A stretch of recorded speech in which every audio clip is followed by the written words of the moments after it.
오늘 요한복음 강해 쉬운 세 번째 시간입니다. 오늘 요한복음 11장 11절에서 25절 말씀인데요. 말씀 시작하기에 앞서서 예전에 제가 장로교 때 성남 태전동에 교회가 옮겨져서 좀 있었습니다. 거기에 이제 아는 목사님 동생분이 그 광주 태전동 그쪽 부분에 동생분이 있었어요. 교회 장로님인가 그러실 겁니다. 아마 장로교회. 근데 그 담임 목사님이 부활을 믿지 않는 분이거든요. 그 얘기를 듣고 참 놀랐습니다. 많은 목사님들이 구원받지 못한 분들도 있고 부활을 믿지 못하는 분들이 많습니다. 구원받는 사람이라 할지라도 부활을 못 믿는다. 이건 참 말이 안 되는 거죠. 우리는 예수님이 우리의 죄 때문에 십자가에 죽으시고 묻히셨다가 다시 일어난 이 부활까지 다 믿는 사람, 그 사람이 구원받는 사람이거든요. 그냥 예수만 막연히 믿어서 구원받는 게 아니라는 사실입니다. 왜 이런 말씀을 드리냐면 성경에 이런 말씀들이 있어서 우리는 그 있는 그대로 믿고 우리가 구원받고 영원한 생명을 얻고 그 약속대로 앞으로 주어지는 부분이 얼마나 많겠습니까? 근데 많은 사람들이 형식상 그리스도인들이 너무도 많다는 것이라는 것이죠. 기독교에 대해서 많은 목사님도 그런 분이기 때문에 그런 분들로 인해서 성도들은 어떻게 했습니까? 역시 구원이 뭔지도 모르고 구원 받으려고 얼마나 많은 일들을 해 나가는지, 그러니까 선한 일을 많이 해야 구원받는다라고 하는 사람들이 기독교 내에, 사실 기독교라고 할 수도 없겠죠. 믿지 않는 자들은 무슨 기독교라고 할 수 있겠습니까? 그런 문제가 오늘날 우리 한국교회, 물론 세계적으로도 많이 있지만 특히 한국교회는 그런 부분이 좀 심각한 부분이 있습니다. 오늘 이제 부활에 대한 이야기이기 때문에 잠깐 이해를 돕기 위해서 있었던 일들을 잠깐 이렇게 말씀드렸습니다. 그만큼 세상이 악하다. 교회 안에서도 믿지 않는 사람들이 많다. 그 얘기입니다. 오늘 내용에도 보면 참 터무니없는 그런 부분인 것 같아요. 자, 이런 말씀들을 우리가 생각하고 말씀을 살펴보도록 하겠습니다. 그러니까 우리 인생은 죽음이라는 것에 있어서 정말 속수무책이죠. 병들고 그러면 힘이 없잖아요. 아무리 약을 투여하고 뭘 먹어도 안 되고 죽는 사람이 많이 있습니다. 그래서 속수무책인 인생의 죽음이라는 거죠. 아무도 해결하지 못한 죽음의 문제를 앞에 두고 있을 때 제자들과 백성들 앞에서 우리 주님께서는 그 죽음의 문제를 해결해 주시는 내용이 오늘에 나오는 부분입니다. 사람들 누구나 알고 있듯이 이제 생명의 끝, 이제 살다가 죽게 되어지는 그 사망이나 주를 믿는 자에게서는 사망의 끝은 부활이라는 거죠. 그러니까 사람들은 생명의 끝이 그냥 죽는 거, 거기가 이제 끝이다고 생각하는 사람이 많다는 겁니다. 그러나 우리는 그걸 끝나는 게 아니라 뭐가 있다는 거죠? 다시 살아나는 거, 부활하고 영원한 가운데 들어가는 것을 말하는 거죠. 우리가 이 땅에서 육신을 입고 사는 시간은 비록 얼마 되지 않습니다. 8, 90년, 잘 살면 100년, 좀 100살 넘게 사신 분들도 흔치는 않지만 있긴 있습니다. 이 땅에서 사는 것은 영원한 삶이 아니기 때문에 제한적인 그런 육신의 몸을 입고 사는 것이죠. 우리의 영원한 거처는 이 땅이 아니라 어디에 있습니까? 저 하늘에. 우리의 본향은 하늘에 있다고 말씀합니다. 내가 태어난 그 고향이, 저는 이제 전라남도 해남, 물론 태어난 것은 서울이지만 호적상으로는 해남이거든요. 거기에 제 고향, 육신은 그렇다 할지라도 진정한 우리의 본향은 저 하늘에 있는 것이죠. 여러분, 사망의 문제가 해결되지 않는 한 이 어려운 부분입니다. 근데 이런 문제가 해결되지 않는 어떤 철학이나 종교는 진리가 아니라는 거죠. 이 세상에 종교가 얼마나 많습니까? 한국 내에서도 종교라고 하는 그런 단체가 등록되어져 있지 않습니까? 주님은 십자가에서 죽음을 당하시기 전에 사망의 문제를 해결하는 것을 우리에게 이렇게 보여주셨고, 또한 자신이 사망을 영원히 폐하시는, 예수님에게는 사망이 없는 거죠. 오히려 그걸 폐하시고 생명 있게 하신 분이기 때문에, 자, 이런 것을 주님께서는 선포하셨다는 겁니다. 이것이 진리가 아니고 무엇이겠습니까? 이것이 진리라는 겁니다. 주님께서 제자들에게 7절 말씀에 보면, 이거 저번 주에 살펴본 말씀이죠. 다시 어디로 돌아가자라고 했습니까? 유대로 이렇게 말씀하셨는데, 제자들에게 유대는 다시 가고 싶지 않은 그런 장소였던 거죠. 그 이유는 거기에서 주님은 여러 차례 돌에 맞을 뻔했고 생명의 위협을 느꼈기 때문에 그렇습니다. 제자들도 마찬가지죠. 그곳은 살기가 감도는 곳이기 때문에 다시 가고 싶은 사람이 어디 있겠습니까? 제자들 역시도 마찬가지였겠죠. 근데 이제 글로 돌아가자고 하시네요. 그러면서 이제 베다니를 들려야 되는 부분인데요. 나사로는 병들어 죽었고 주님은 그리로 다시 가려고 하시는 겁니다. 그러니까 목적지는 어디예요? 아니죠. 유대인데 지금 가는 도중에 어디를 들리는 겁니까? 예, 나사로가 지금 베다니를 들렸다 가는 거죠. 근데 아무튼 다시 가려고 하시네요. 나사로가 있는 베다니는 지나가는 곳일 뿐, 결국 말씀대로 주님은 유대로 가서 어떻게 하셔야 됩니까? 죽으셔야 되는 거죠. 주님의 목적지는 나사로의 집이 아니라 말씀하신 대로 유대가 맞다, 그 얘기입니다. 여기서 우리가 살펴보면 삶의 목적과 방향이 있지 않겠습니까? 그런 부분 속에서 우리 주님도 삶의 목적과 방향이 정해져 있는 그런 부분이라는 것을 알 수가 있습니다. 주님의 모습이 바로 우리가 이런 부분에 있어서 본받아야 되겠죠. 중간중간에 들리는 부분도 있겠지만 최종 목적지가 어딘가, 그게 중요한 것입니다. 저와 여러분은 어디로 가야 하는지 이런 부분에 있어서 알고 있는가? 물론 우리가 성경을 통해서 답을 얻어진 부분이긴 하는데요. 지금 무엇을 해야 하고 어디로 가야 되는지 알고 있다라고 한다면 우리는 진정으로 제대로 된 삶을 지금 살아가고 있는 겁니다. 주님은 유대 땅이 죽음의 장소가 아니라 자신의 사명을 완수해야 하는 사명의 그 장소, 그 땅이라는 것을 우리는 볼 수 있습니다. 거기로 가서 죽는 것이 아버지 하나님의 뜻이었고 기록된 말씀을 성취하는 길이었기 때문에 그러는 것이죠. 우리 역시 우리를 두렵게 하는 것이나 어떤 좀 껄끄럽게 하는 것이 있더라도 그 길이 주님의 뜻이라고 한다면 우리는 우리의 발걸음을 그리로 항상 옮겨야 되는 겁니다. 중간에 옆길로 좀 빠질 것 같으면 빨리 돌아서서 다시 원상대로 이제 돌아와야 되는 거겠죠. 바른 길로 가야 되는 겁니다. 사망의 문제의 메인 사역자들 한번 생각해 보시기 바랍니다. 이제 그런 부분이 주변에 얼마나 많겠습니까? 그런 자들은 결코 그러한 장소로 갈 수가 없는 거죠. 생명의 사역자들이 죽음의 공포에 떨고 영의 사역자들이 육신의 안위를 걱정한다고 한다면 결코 주의 사역자라고 할 수가 없는 것입니다. 그런 곳에라도 우리가 가서 생명이 무엇인지를 선포하는 것, 알려줘야 되는 거겠죠. 부활신앙이라고 하는 것은 영이요 생명이신 그 말씀 사역의 가장 기본적인 신앙이기 때문에 그렇습니다. 처음에 제가 그래서 부활 얘기 왜 얘기했냐면 바로 이런 부분이거든요. 기본적인 신앙이 여기서부터 이제 출발하는 건데 지금 출발을 했는데 아직도 부활이 없어. 안 믿어져. 이건 출발이 잘못된 거죠. 아예 처음서부터 지금 문제가 심각하게 된 것입니다. 저 여러분은 현재 이런 죽음의 문제가 해결되어진 상태입니까? 아멘, 할렐루야. 그런 모양이죠.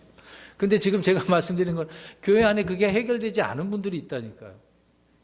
이게 좀 심각한 부분입니다. 자, 그럼 한 절씩 살펴보겠습니다. 11절 보십시오. 이것들을 말씀하시고 그 뒤에 그분께서 그들에게 이르시되 우리 친구 나사로가 잠자는도다. 그러나 내가 그를 잠에서 깨우러 가노라 하시니. 주님께서 유대로 돌아가자는 말씀에 제자들이 주저하고 거부 반응을 보이고 있는데 그럴 때 주님은 어떻게 얘기하십니까? 우리 친구 나사로에게 가자. 유대로 가면서 여기 들리는 거죠. 그렇게 말씀하셨습니다. 나사로의 집은 베다니에 있고 예루살렘 바로 곁이기 때문에 유대 땅에 바로 속하는 거거든요. 그러니까 주님은 요르단 동편에서 출발 직전에 이미 제자들에게 나사로의 죽음과 부활을 친히 이루실 것을 말씀을 해주지 않았겠습니까? 그 이유는 미리 말씀해 주신 것은 그들이 무엇을 갖기를? 믿음을 갖기를. 어떤 믿음이겠습니까? 죽은 자가 살아난다는 그런 믿음. 이미 죽음에 대해서 말씀하셨단 말이에요. 또 부활에 대해서도. 이것을 통해 나사로의 죽음은 헛죽음이 아니라는 거 저번 주에 우리가 살펴보지 않았습니까? 하나님의 영광을 위한 죽음이었기 때문에 다 사람들이 포기했는데 다시 살아나는 것. 그걸 믿으라고, 믿음을 갖도록. 이 믿음이 있어야 되는 거죠. 주님은 나사로를 우리 친구라고 말씀합니다. 살아가는 자를 친구로 부르시고 아브라함도 친구로 부르셨지 않습니까? 저의 여러분도 친구라고 이렇게 부르시는 거죠. 아무튼 주님은 나사로가 죽었다는 사실을 아셨습니다마는 죽었도다라고 하지 않으시고 어떻게 하고 있대요? 잠자는도다. 왜 그렇게 말씀하셨겠습니까? 생명이신 주님께서는 죽음이 없으시기 때문에 주 안에서 죽은 성도는 죽음이 아니라 잠든 것이라고 말씀을 하고 있는 거죠. 그러면 잠든 자녀를 아침에 깨우듯이 주님께서 지금 어떻게 하러 가시겠다는 거예요?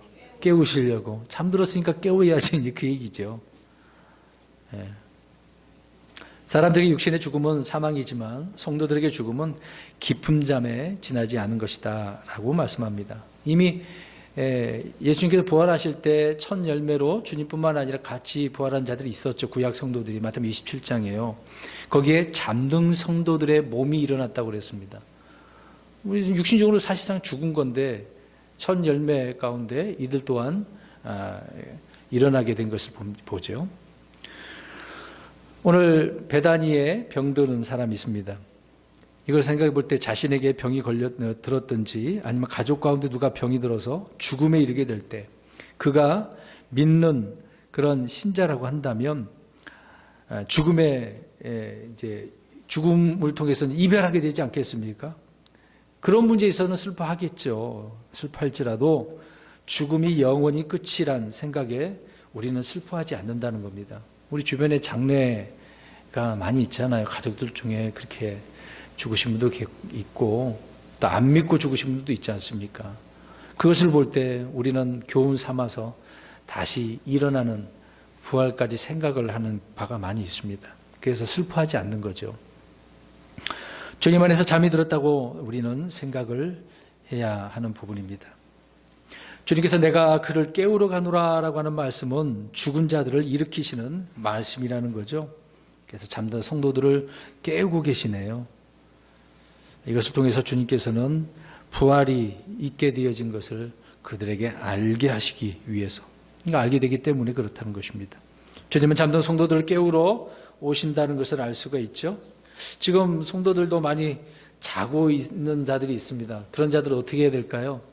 깨우셔야 돼요. 자, 우리 그 구절을 한번 읽어보겠습니다. 에베소서 5장 14절. 잘 보세요. 제가 그래서 처음에 이야기했던 그런 문제입니다. 안 믿는 사람들 깨워서 믿게 해야죠. 또 어떻게 합니까? 에베소서 5장 14절. 5장 14절 시작. 그러므로 그분께서 이르시기를 너 잠자는 자여 깨어서 죽은 자들로부터 일어나라. 그리스도께서 내게 빛을 주시리라 하시니라. 아멘. 참 믿는 자들 안에도 이렇게 잠자는 자들이 또 있네요. 뭐 때문에 무슨 이유 때문에 그런지 모르지만 아침에 빛이 딱 비치면 일어나게 되어지잖아요. 근데 아예 그 빛도 보기 싫어갖고 커튼으로 컴컴하게 지내는 분들이 있어요. 야, 빛을 안 보고 어떻게 그렇게 살지? 예. 근데 아침에 이제 커튼이었고 그 차창으로 들어오는 햇빛, 야, 눈부시고 밝아졌네 하고 깨지 않습니까?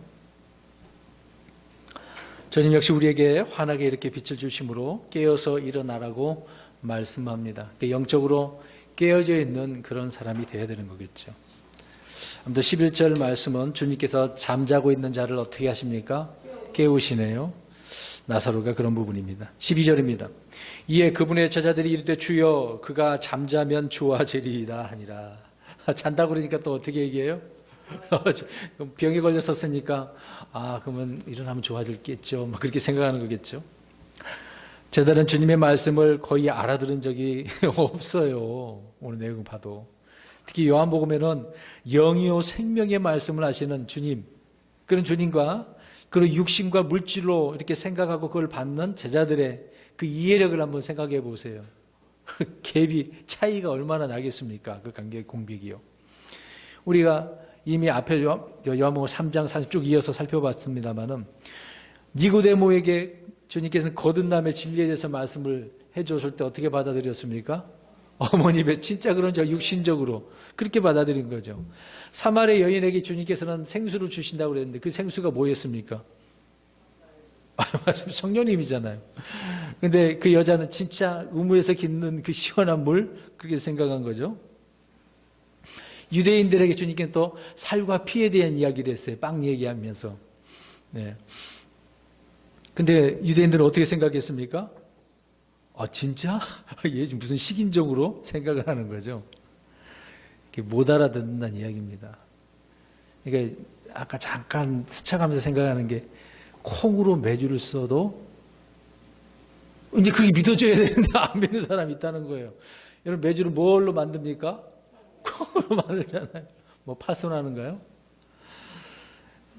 세상 그 원리도 그런 부분이 있는데요. 참 이게 못 알아듣는, 설명까지 다 얘기해 주신데도 그게 안 믿어진단 말이죠.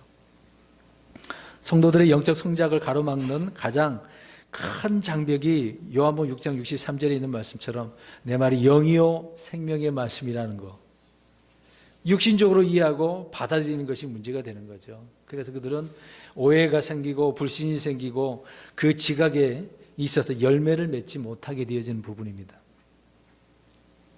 제자들은 나사로의 육신의 죽음에 대해서 다시 살리러 간다는 주님의 말씀을 도무지 알아듣지 못했고 그런 생각조차 상상조차 하지 못하고 있는 장면입니다.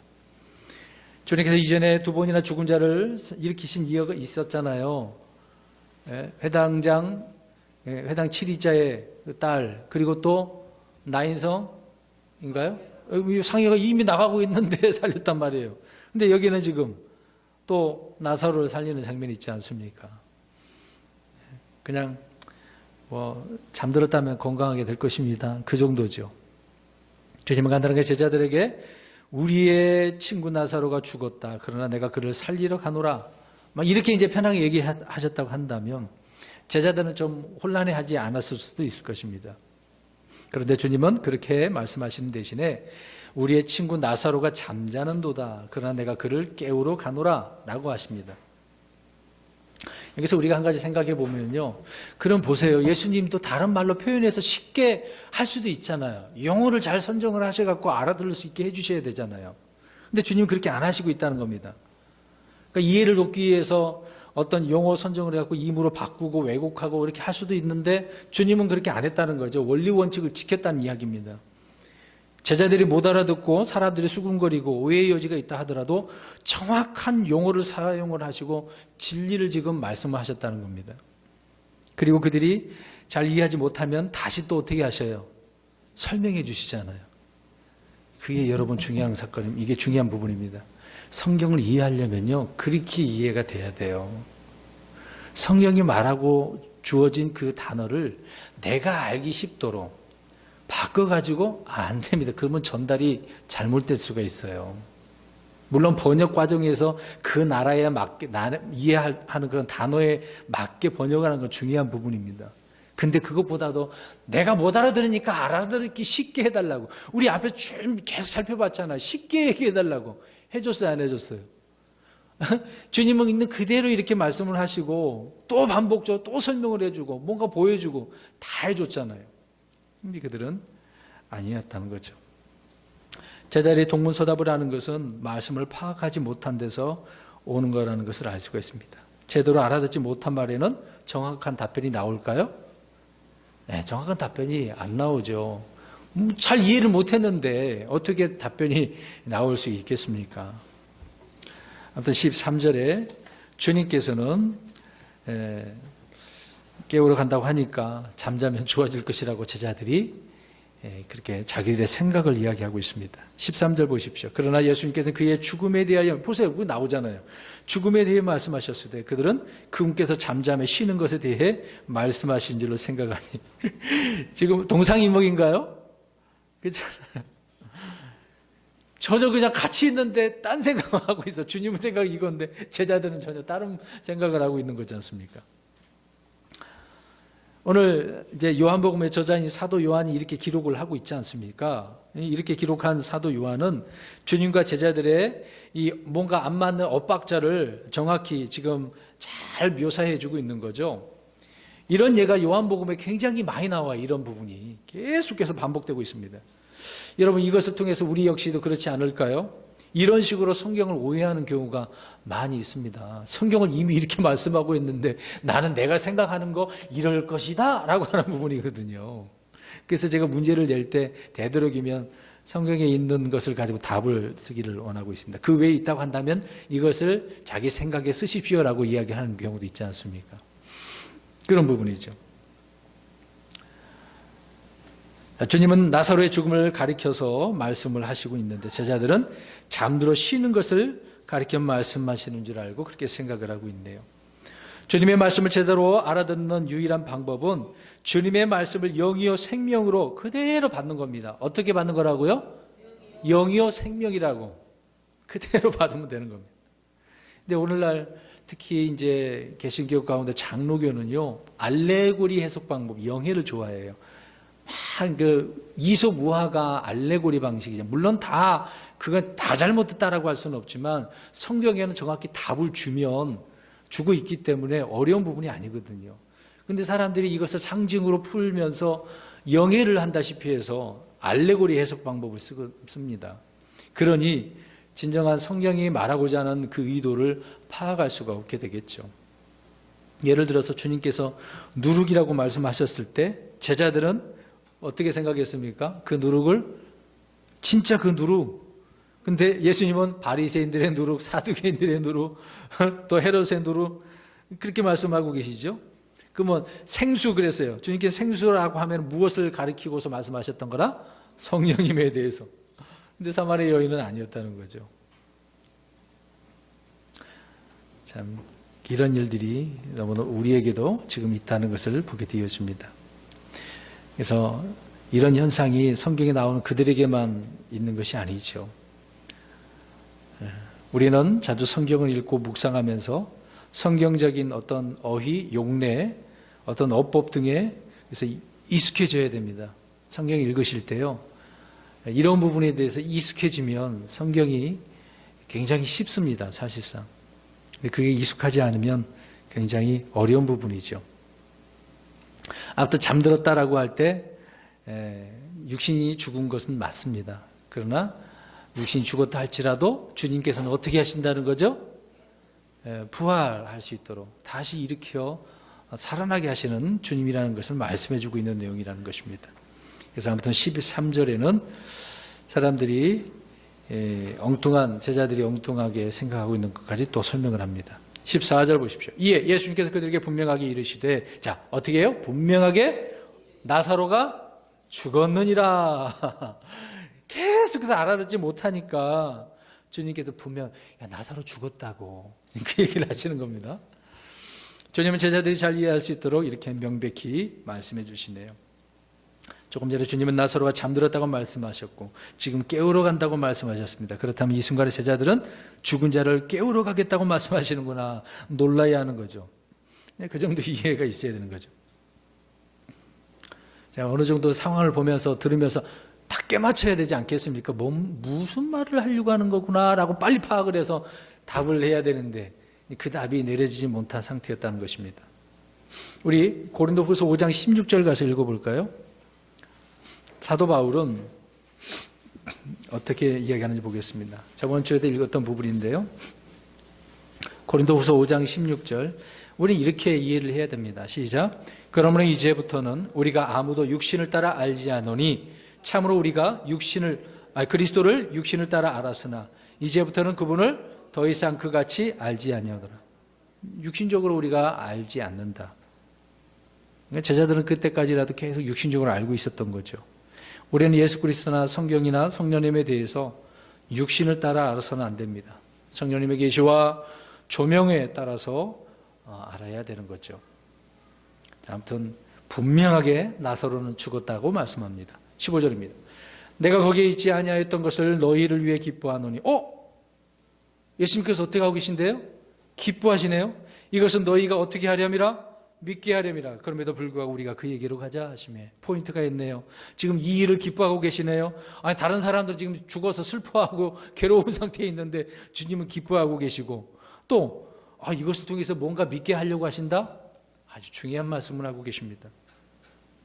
주님은 나사로가 병들어 죽는 그 현장에 있지 않았다는 것을 제자들을 위해 기뻐한다고 합니다.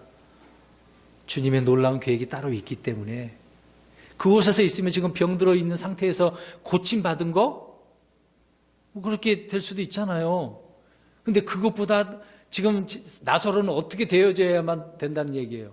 죽어야만 되는 거잖아요. 그것을 주님께서 기뻐하신대요. 여러분 어떻게 이런 공식이 있습니까?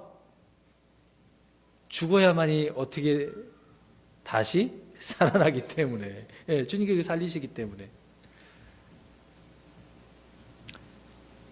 이전에 죽은 자들을 살리실 때와 달리 이번에는 제자들과 많은 사람들이 보는 앞에서 공개적으로 살리는 거잖아요. 부활의 주님을 지금 선포하려고 이야기하고 있습니다. 내가 사람도 다시 살리는 하나님이라고, 부활의 하나님이라고. 그래서 내가 지금 그 자리에 없었던 것이 기쁜 거야. 그 얘기를 하고 계시네요. 우리가 생각하는 것과 다르죠?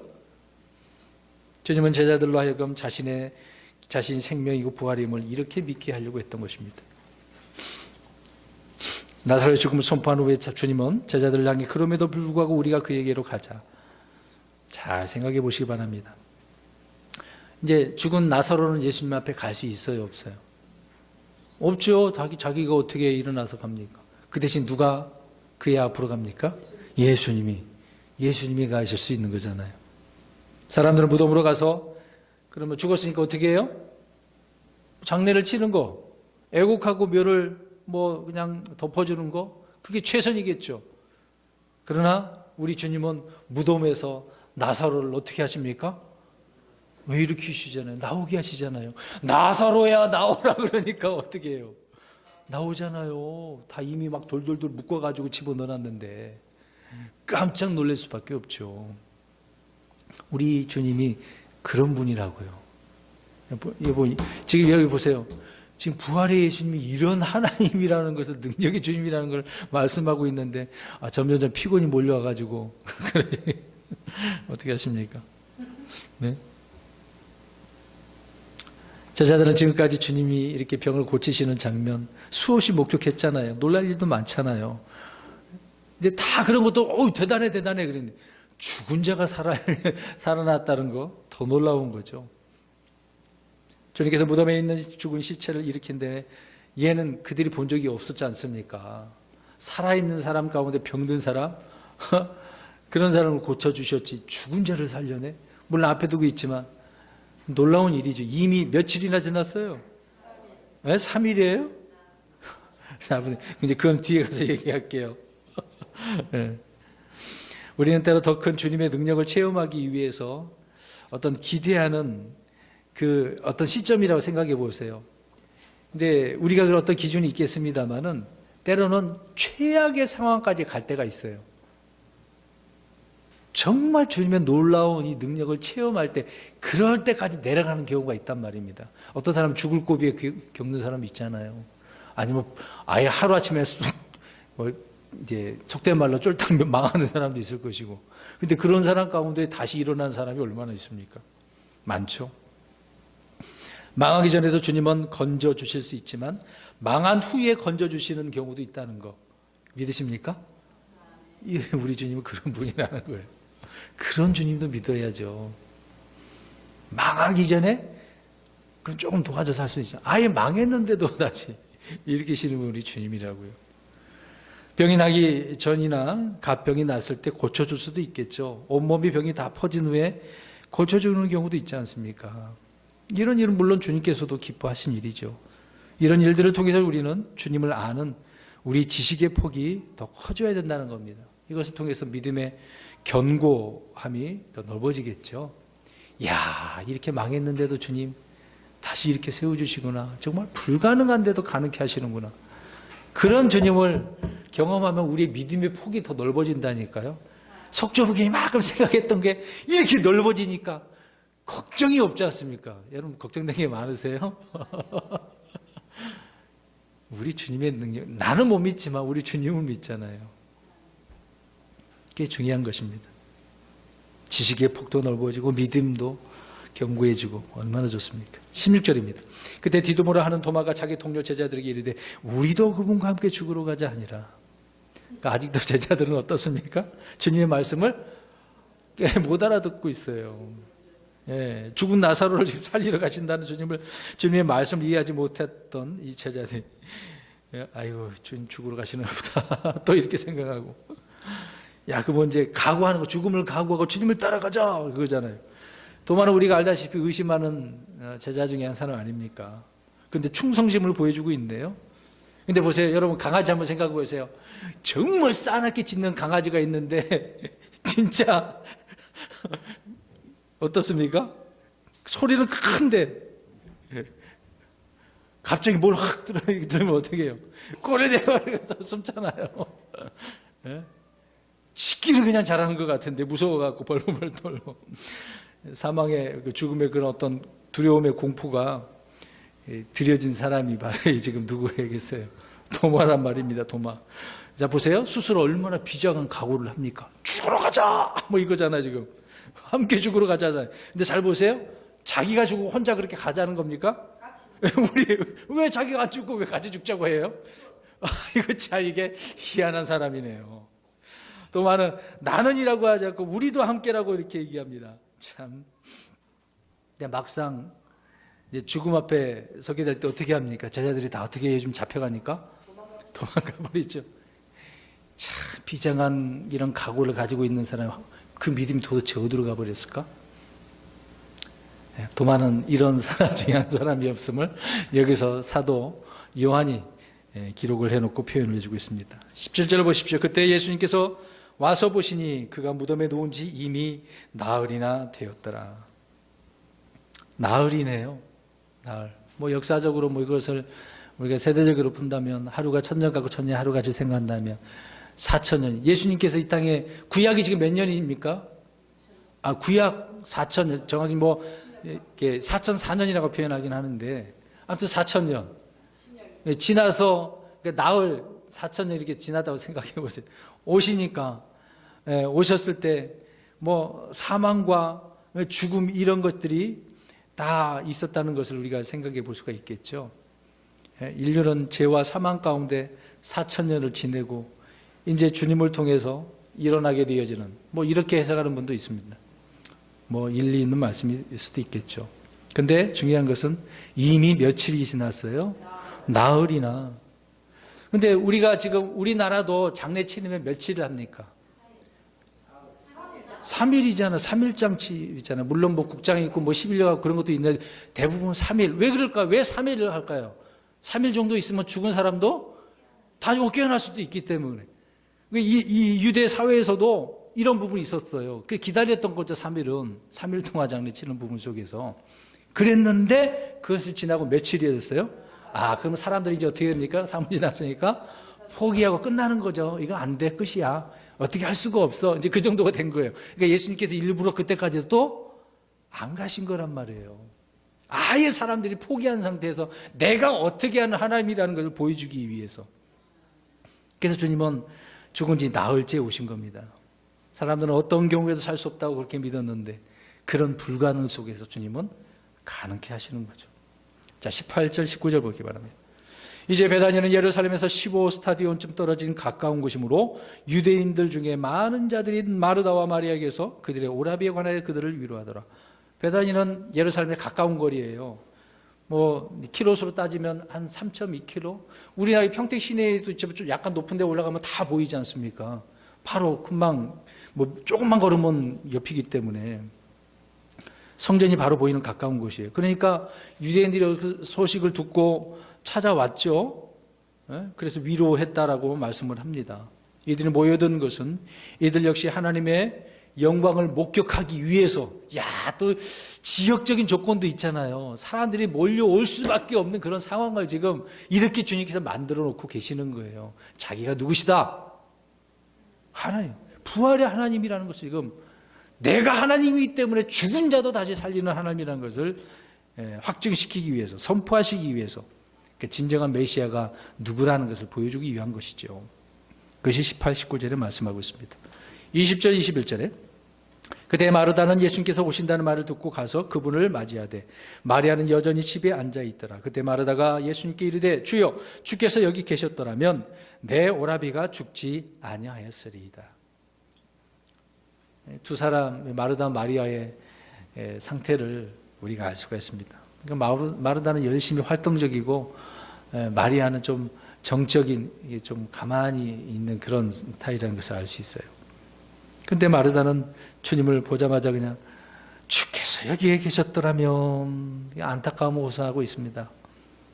뭐 마리아도 역시 32절에 보면 그렇게 말씀을 하고 있죠.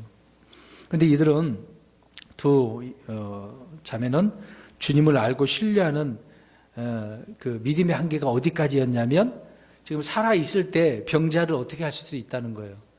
고칠 수 있다. 고칠 수 있다. 그녀들의 이제 믿음의 상태가 거기까지였다는 것입니다. 주님께는 죽을 병이란 없는 거죠. 주님만 함께 계시면 누구도 병으로 죽지 않는다. 뭐 이렇게 생각했던 부분입니다. 그것도 뭐 훌륭한 믿음이죠. 근데 죽은 자도 살리는 그 주님을 믿어야 된다는 것입니다. 이가 마르다와 마리아 이 두 자매도 더 나아가서 자기들이 평소에 알고 있는 믿음 외에 더 나아가서 죽은 자도 어떻게 해요? 살리시는 주님, 그 주님을 믿어야 된다는 것. 우리도 마찬가지겠죠? 저 여러분의 신앙 고백과 믿음의 인식의 폭을 이렇게 더 넓힐 필요가 있습니다. 제가 많은 강조를 합니다. 여기 또 이렇게 오신 분도 계시고 저와 같이 이렇게 알게 되신 분도 있지만 킹제임스 성경을 통해서 어느 정도 진리를 알았어요. 근데 그게 아는 게 다가 아니라고요. 더 알아야 될 것도 많고요. 내 지식의 폭을 더 넓혀서 더 훌륭한 그리스도인으로 살아가야 되는 게 우리의 그리스도인의 삶의 목표입니다. 근데 그걸 팽개쳐 놓고 막 지식만 쫓아다니고 그러니까 여기 교회 저기 옮겨 다니면서 이제 별거 답이 없으니까 다른 데로 또 가고 이런 식으로 사는 사람 굉장히 많아요. 정말 안타깝습니다. 그런 말 들을 때마다 안타까워요. 정말로. 지식의 폭을 넓혀야 할 필요가 있는 부분입니다. 주님은 어떤 사건을 통해서 하나님의 이런 놀라운 면을 보게 하시고 깨닫게 하시기 위해서 이런 계획을 세우고 있었던 거죠. 우리의 삶에서 겪는 모든 문제는 주님께서 우리에게 하나님의 능력과 지혜를 더욱 많이 또 깊고 넓게 깨닫게 하시려는 어떤 배려가 있는 거겠죠. 그래서 우리는 범사에 감사하고 모든 일에 기뻐하고 오래 참고 견디는 겁니다. 좀 힘드시더라도요, 잘 참고 견디십시오. 고생 끝에 뭐가 온다 그래요? 낙이 온다. 뭐 평범한 말해도 거기에 담긴 올바른 진리가 있는 거죠. 근데 주님의 말씀은 더 큰 진리가 되는 거 아니겠습니까? 22절입니다. 그러나 이제라도 주께서 무엇이든 이제 마르다가 이야기하네요. 하나님께 구하면 하나님께서 그것을 주께 주실 줄 내가 아나이다. 마르다의 이 말은 뭐 엄청난 신앙 고백이죠.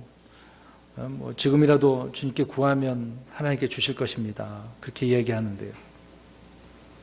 마르다는 예수님이 병자를 고치시는 주님이시고 지금 현재라도 하나님께 무엇을 구하면 그게 된다라고 지금 고백하고 있는 거 아닙니까? 마르다는 유대인들과 달리 나와 내 아버지는 하나이자 앞에서 우리 10장 30절에 그 말씀 하셨잖아요. 뭐 어느 정도 그것을 믿고 있었다는 것을 알 수가 있습니다. 주님이 하나님이라는 사실을 지금 안다고 한다면 주님께서 이제 그걸로 보여주시는 차례가 된 거 아닙니까? 우리 23절 같이 읽어보도록 하겠습니다. 시작. 예수님께서 그녀에게 이르시되 내 오라비가 다시 일어나리라. 그래 믿음의 고백을 좀 하니까 금방 답변을 주시네요. 내 오라비가 어떻게 해? 다시 일어나리라. 그 즉각적으로 답을 주십니다. 믿음에 따른 믿음의 고백에 따른 보상이죠. 이것을 통해 우리 주님은 참 하나님이심을 입증해 주고 계신다는 겁니다. 그런데 주님은 죽은 나사로의 부활을 말씀하고 있는 부분이겠죠. 때로 구약의 엘리야나 엘리사도 죽은 자를 일으켰잖아요. 근데 그들의 능력으로 했습니까? 하나님으로 통해서 한 거죠. 근데 예수님은 지금 자신의 능력으로 하나님이시니까 그게 차이가 있겠죠.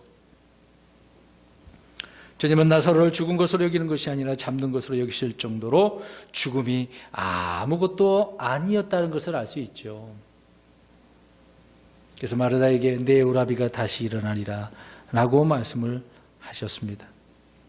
24절입니다. 마르다가 그분께 이르되 마지막 날 부활 때에 그가 다시 일어날 줄 내가 아나이다. 자, 이렇게 아무튼 믿음의 고백을 해결했습니다만은 마르다는 언제 다시 일어날 줄 알아요. 마지막 때, 그렇죠? 다 일으키실 때. 언젠가는 마지막 때 이렇게 될 거라. 근데 주님은 언제 하시겠다는 겁니까? 지금. 마르다는 주님이 하나님 되신 믿긴 믿었는데, 마지막 날에 부활할 줄 알고 그렇게만 믿고 있네요. 유대교적 가르침은 이런 부분이었거든. 부활을 믿긴 믿는데 언제 부활이 될지는 몰랐던 것이죠. 그것을 알리시려고 주님께서 이런 일을 지금 이런 사건을 통해서 하나님의 놀라운 계획과 영광이 드러나게 하신 거 아니겠습니까? 25절, 26절을 같이 보겠습니다. 다시 한번 읽을게요. 마지막 부분인데요. 시작. 예수님께서 그녀에게 이르시되 나는 부활이요 생명이니 나를 믿는 자는 죽어도 살겠고 누구든지 살아서 나를 믿는 자는 결코 죽지 아니하리라. 이것을 내가 믿느냐 하시니. 네. 이 구절은 성경 전체에서 정말 중요한 구절입니다. 부활의 신앙 정말 중요하죠. 나는 부활이요 생명이니. 이 말씀에 주목을 하시기 바랍니다. 주님 자신이 부활이라고 말씀을 하고 계시네요. 사망을 패하시고 승리하신 주님. 부활은 사망에 어떻게 보면 천적이라 할 수 있겠죠. 서로 반대되는 입장입니다. 나는 부활이요라고 하는 말씀은 주님 앞에는 죽음이 있을 수 없는 그런 부분, 사망에 군림할 수가 없습니다. 보시기 바랍니다. 주님이 나를 부활시키는 것이 아니라 주님 자신이 부활이라는 거예요. 잘 보세요. 나는 뭐라고 그랬어요? 부활. 자신이 부활이라는 거예요. 자신이 부활이라고요. 부활이신 주님을 그래서 우리는 마음에 영접하고 믿는다면 우리는 또 어떻게 합니까? 부활하는 거예요. 길이신 주님을 마음에 영접하고 믿는다면 이미 우리는 하늘로 가는 길에 서 있는 것입니다. 주님이 양의 문이신 주님을 우리가 믿었다고 하고 영접했다고 한다면 그 문으로 들어가기 위해서 열쇠를 찾을 필요가 있어요? 없어요? 없죠. 주님이 문이신데 필요가 없죠. 여러분, 부활하는 방법은 사람들이 그럴 겁니다. 종교나 철학에서는 이렇게 해라 저렇게 해라, 이렇게 해야 된다 저렇게 해야 된다. 근데 그게 부활이 아니고 누가 부활이라고요? 예수님이 부활이라고요. 용어를 우리가 잘 이해해야 된다고 말씀드렸습니다. 예수님이 부활이고 권능이고 능력이죠. 성경은 어떤 방법을 가르치는 게 아니고 부활이신 주님, 생명이신 주님, 양들의 문이신 주님, 그 주님이 우리 안에 들어오면 다 해결된다고 말씀하고 있는 겁니다.